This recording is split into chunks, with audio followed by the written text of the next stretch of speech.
Il y a quelque chose qui se passe dans l'Église, et la plupart ne le vous verront pas. Ce n'est pas venu de l'extérieur. Ce n'est pas un bruit du monde. Ce n'est ni un balai, ni un chaudron qui frappe à la porte, non. Ça vient avec une Bible à la main, un micro sous les projecteurs et un Amen, bien placé.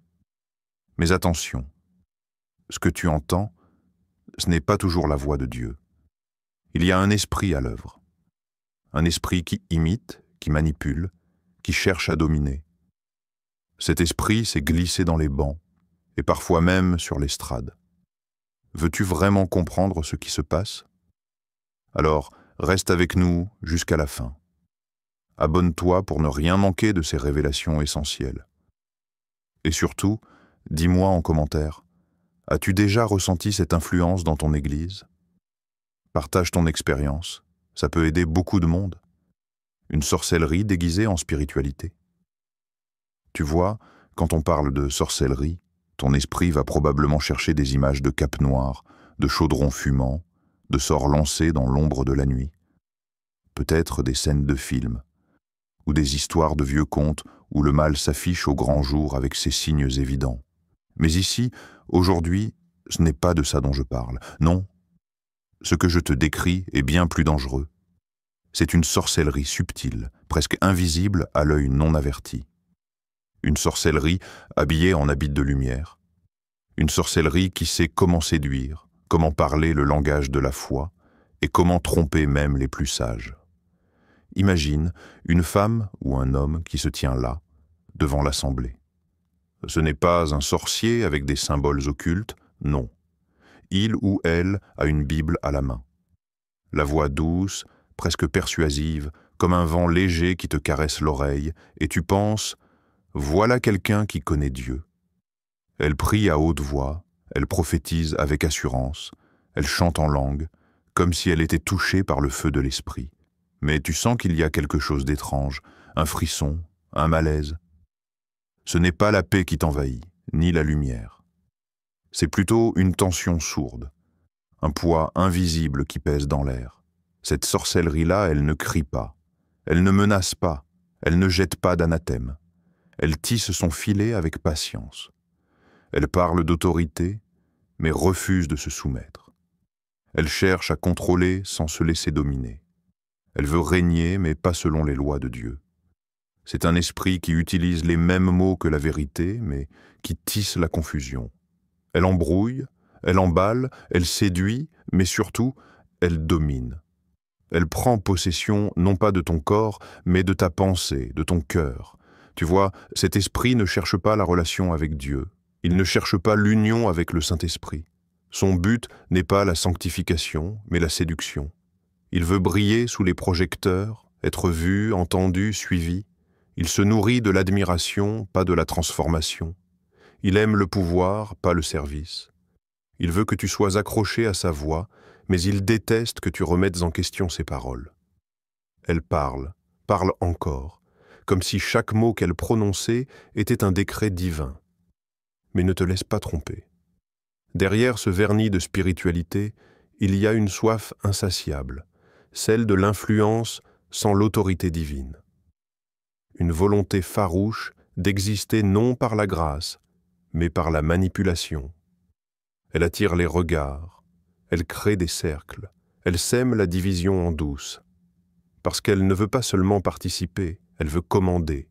Elle veut être la voix incontournable, l'incontournable, celle qu'on écoute, celle qu'on suit.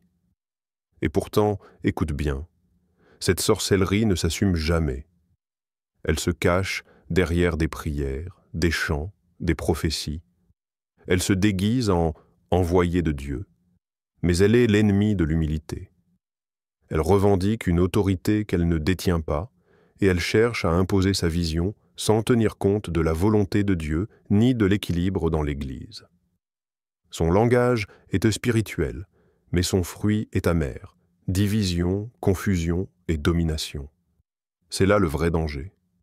Cette sorcellerie moderne ne ressemble à rien de ce qu'on imagine. Elle s'infiltre dans les lieux saints, elle manipule les cœurs blessés, elle détourne la parole de Dieu pour la plier à ses propres desseins. Elle te dira qu'elle est appelée, qu'elle a reçu un message, mais ses fruits révèlent une autre nature. Elle veut parler, mais elle ne veut pas écouter. Elle veut gouverner, mais elle ne veut pas se soumettre. Alors quand tu entends ces voix, quand tu vois ces leaders qui brillent d'une lumière fausse, souviens-toi, tout ce qui semble spirituel n'est pas toujours divin. Car la sorcellerie déguisée en spiritualité ne montre pas ses vraies couleurs tout de suite. Elle vient sous le masque du zèle, de la ferveur, de la puissance. Mais en dessous, c'est un esprit de contrôle et de domination qui cherche à régner à ta place. Deuxième, comment elle opère? Tu ne la remarques pas tout de suite. Elle n'arrive jamais avec fracas, ni avec cris, ni avec des éclats qui réveillent à toute l'assemblée. Non. Elle opère en douceur, comme un souffle léger, presque imperceptible. Elle s'installe dans les interstices de ton esprit et de ton cœur. Elle murmure, mais ses paroles portent plus loin que tu ne l'imagines. On ne m'a pas respecté. Une phrase simple, mais elle fait son œuvre. Cette phrase sème la graine de la rancune, du ressentiment. Tu la retiens, tu la penses en silence, mais elle grandit. Elle se nourrit de ta blessure, de ton orgueil blessé. C'est la première marche d'un escalier qui mène loin, très loin. Puis, elle avance un peu plus, s'insinue dans les conversations feutrées, dans les regards échangés à voix basse. Le pasteur ne m'utilise pas, c'est une plainte. Une plainte qui cherche l'attention, qui demande justice. Mais derrière cette plainte, il y a un esprit qui cherche à retourner la situation à son avantage. Celui qui murmure cela ne veut pas servir la maison, il veut être servi, il veut être mis en avant. Et puis, le plus dangereux, Dieu m'a dit « Mais il ne t'a pas dit à toi ». Là, elle installe le doute sur l'autorité, sur la parole donnée. Elle divise en insinuant que Dieu communique de manière secrète, exclusive, à certains élus, coupant les autres de la source même de la vérité. Cette phrase-là, elle coupe le corps de Christ en morceaux invisibles, mais bien réels. Cette sorcellerie-là s'attache à ceux qui sont déjà blessés, ceux qui ont un cœur fragile, blessés par la déception, la solitude, la trahison. Elle sait reconnaître les cœurs vulnérables et s'y niche comme un parasite. Elle les approche, les console d'une main, mais les lie de l'autre. Elle leur offre une appartenance, un cercle fermé, une communauté secrète. C'est sa manière de bâtir son royaume, des cercles d'influence, des cliques puissantes, des groupes où l'on parle à voix basse, où l'on partage des ressentiments, des frustrations. Petit à petit, ces cercles deviennent des forteresses invisibles. Ils s'érigent contre la maison, contre la vision commune, contre le dessein divin. Ils détournent les cœurs, éloignent les âmes du centre pour les attacher à une personne, une idée, un esprit. Ce n'est plus Dieu qu'on suit, mais cette influence, ce pouvoir qui se masque en foi. Tu peux voir les effets dans l'Église, des groupes qui ne communiquent plus entre eux, des amitiés qui se brisent, des tensions qui montent silencieusement. Ce poison se diffuse, imperceptible, mais implacable. Et les cœurs blessés, fragiles, deviennent peu à peu des soldats involontaires de cette sorcellerie spirituelle. Elle agit comme une toile d'araignée, d'abord fine, presque invisible, puis elle emprisonne, retient, étouffe. Les murmures deviennent des accusations, les plaintes deviennent des divisions, et les divisions détruisent ce que Dieu a construit pour l'unité. Regarde autour de toi. Qui murmure ces mots? Qui construit ces cercles? Où est passé l'esprit d'amour, d'humilité et de service? La vérité n'est pas dans la puissance des mots seuls, mais dans la manière dont ils construisent ou détruisent. C'est ainsi que l'esprit manipulateur travaille doucement, patiemment, en profitant de la faiblesse des âmes pour installer son règne. Pas avec des éclats, mais avec des murmures qui résonnent plus fort que les cris. Troisième, elle veut l'attention, pas l'onction. Il y a une grande différence entre l'onction et l'attention. Et ceux qui ne savent pas faire la différence peuvent applaudir une personne que Dieu n'a jamais envoyée. Elle ne veut pas la présence de Dieu, Non, ce n'est pas ce qui l'a fait se lever la nuit. Ce n'est pas pour pleurer à genoux dans le secret. Ce qu'elle veut, c'est la position, le siège, le titre, l'aura. Elle veut être celle que tout le monde remarque, que tout le monde appelle pour prier, pour prophétiser, pour parler, même quand Dieu ne parle pas. Elle veut l'étiquette sans l'appel. Elle veut le trône sans la croix. Elle veut le respect sans la repentance. Elle veut qu'on dise d'elle, c'est la prophétesse. C'est le pilier, c'est la voix qu'il ne faut pas négliger. Mais Dieu ne mesure pas la puissance d'un ministère à la quantité de regards qu'il attire. Il la mesure à la qualité de fruits qu'il produit. Et quand la vérité commence à s'élever, quand la lumière du discernement commence à briller, tu vois un changement. Elle n'a plus la même flamme. Elle ne te regarde plus pareil. Elle devient distante, froide, presque hostile. Pourquoi ? Parce que la lumière met mal à l'aise tout ce qui a été bâti dans l'ombre. Elle commence à te qualifier de jaloux, de rigide, de religieux. Elle s'éloigne non pas parce que tu l'as repoussée, mais parce que la vérité la dérange. Elle ne peut pas respirer dans une atmosphère de sainteté. Elle s'épanouit dans les émotions, dans les regards admiratifs, dans l'agitation, dans le chaos masqué par une ferveur apparente. Mais la vraie onction, la vraie présence l'écrase. Elle ne supporte pas une église qui se tait pour écouter Dieu. Elle préfère une église qui crie pour écouter elle. Et souvent, quand elle part, les gens sont tristes. Ils disent « On a perdu une voix forte ». Mais quelques jours après, tu sens que quelque chose a changé. L'atmosphère est plus légère, les réunions sont plus profondes, les conversations sont plus vraies et surtout, la paix revient. Et là, tu réalises, ce n'était pas juste un départ, c'était une délivrance, une libération spirituelle. Parce que ce n'était pas elle qui portait l'Église, c'était l'Église qui portait son chaos. Et maintenant que l'orgueil est sorti, maintenant que la manipulation a quitté les bancs, le Saint-Esprit peut enfin reprendre sa place. Alors pose-toi la vraie question. Est-ce que cette personne attire les gens à Dieu ou à elle-même? Est-ce qu'elle parle pour édifier ou pour être applaudie? Est-ce que son absence libère l'atmosphère ou crée un vide spirituel? Ce n'est pas la foule qui confirme l'onction. Ce n'est pas le nombre de prophéties. Ce n'est pas le volume de la voix. C'est ce qu'il reste quand la personne n'est plus là. Et si ce qu'il reste, c'est la paix, l'unité, la pureté, alors ce n'était pas un ministère qui est parti, c'était un esprit qui a été expulsé. 4e. Comment la reconnaître? Tu veux la reconnaître? Ce n'est pas si compliqué.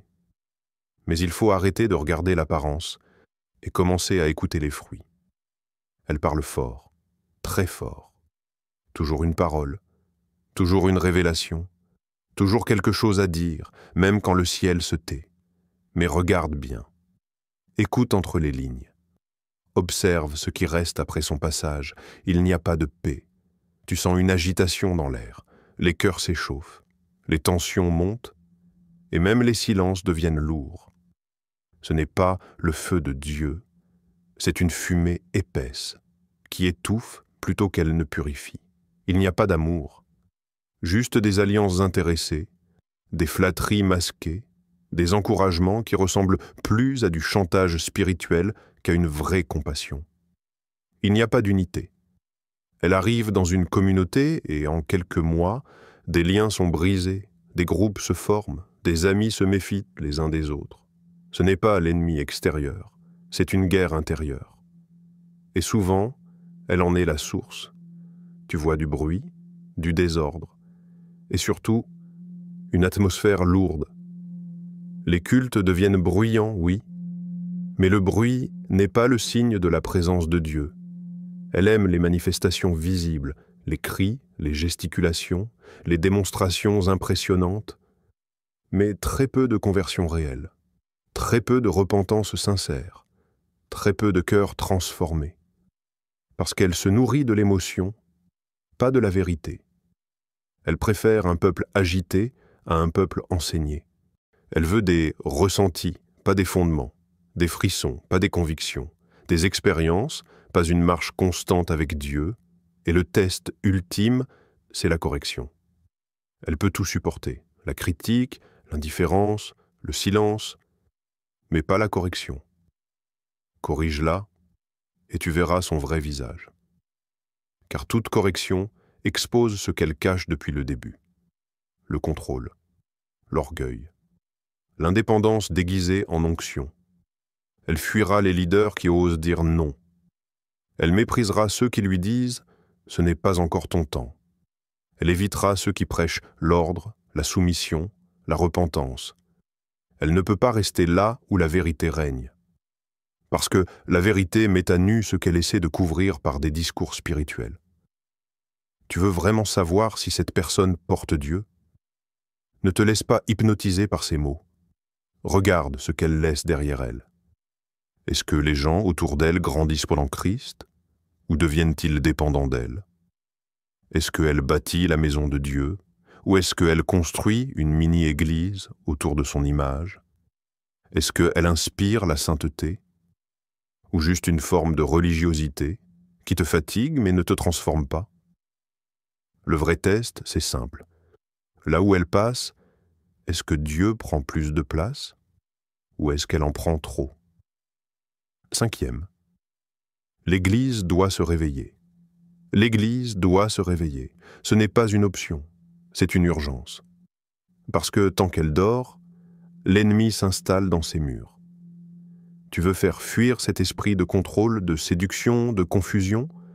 Ce n'est pas par le bruit, ce n'est pas par la colère, ce n'est pas en exposant les gens, mais en élevant la lumière. Ce qui chasse les ténèbres, ce n'est pas l'agitation, c'est la clarté. Alors lève une génération enseignée, affermie, enracinée.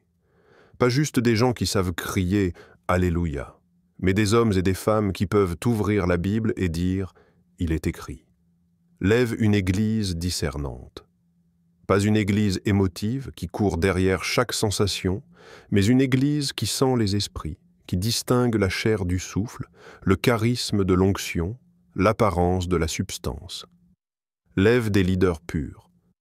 Pas des influenceurs déguisés en pasteurs, pas des séducteurs spirituels déguisés en conducteurs de louanges, mais des sentinelles, des pères, des mères spirituelles qui veillent sur le troupeau. Lève des intercesseurs sans compromis, pas des guerriers de minuit qui vivent dans le péché le jour, mais des gens qui marchent dans l'intégrité, qui connaissent l'autel du secret et qui font trembler l'enfer par leur consécration, pas par leur volume, parce que quand la parole est prêchée avec précision, quand l'évangile est annoncé sans mélange, quand on ne cherche plus à plaire aux foules, mais à plaire à Dieu. Quand l'Esprit Saint est libre d'agir, sans que quelqu'un essaie de le manipuler pour faire un spectacle, sans que des prophéties soient utilisées pour séduire et impressionner, alors le feu pur descend. Et ce feu ne fait pas juste du bien, il dérange, il expose, il assainit. Parce que, dans une atmosphère de sainteté, la sorcellerie spirituelle ne peut pas respirer, elle suffoque, elle se débat et finalement, elle quitte. Ce n'est pas une lutte de chair contre chair. C'est une guerre de valeurs, une guerre de culture spirituelle, une guerre entre la lumière véritable et l'imitation maquillée. Alors, Église, ce n'est pas le moment de dormir, ce n'est pas le moment d'avoir peur de déplaire, ce n'est pas le moment d'être tiède, de tolérer, de flatter. C'est le moment de te lever, de reprendre la parole, de libérer la vérité et de reconquérir l'autel, parce que si tu restes silencieuse, ce n'est pas seulement l'ennemi qui parlera, c'est lui qui dirigera. Et ce que tu refuses de confronter, tu finiras par côtoyer, puis célébrer, jusqu'à ce que l'onction s'éteigne et que Dieu se retire. 6. Ne tolère pas ce que Dieu veut confronter. Il y a des silences qui coûtent cher. Il y a des compromis qui paraissent doux, mais qui finissent amers. Et il y a des esprits que Dieu t'appelle non pas à tolérer, mais à confronter. Si tu es leader, tu n'as pas le luxe de te taire. Ton silence peut devenir la porte d'entrée de la confusion. Ton indifférence peut devenir la couverture de la manipulation. Tu as vu quelque chose? Alors tu es maintenant responsable. Tu as discerné un esprit de contrôle, un esprit de division, un esprit de séduction spirituelle. Alors ne ferme pas les yeux. Ne dis pas « ce n'est pas grave, Dieu va gérer ». parce que Dieu gère à travers toi. Tu es l'intendant du troupeau, tu es le gardien des portes, et ce que tu tolères, tôt ou tard, te domine. Ce que tu laisses passer, par paix, ce que tu ignores, pour ne pas faire de vagues, ce que tu ne corriges pas, pour ne pas blesser. La contamination ne vient jamais avec tambour et trompette. Elle vient avec la flatterie, avec des mots sucrés, avec des versets mal placés.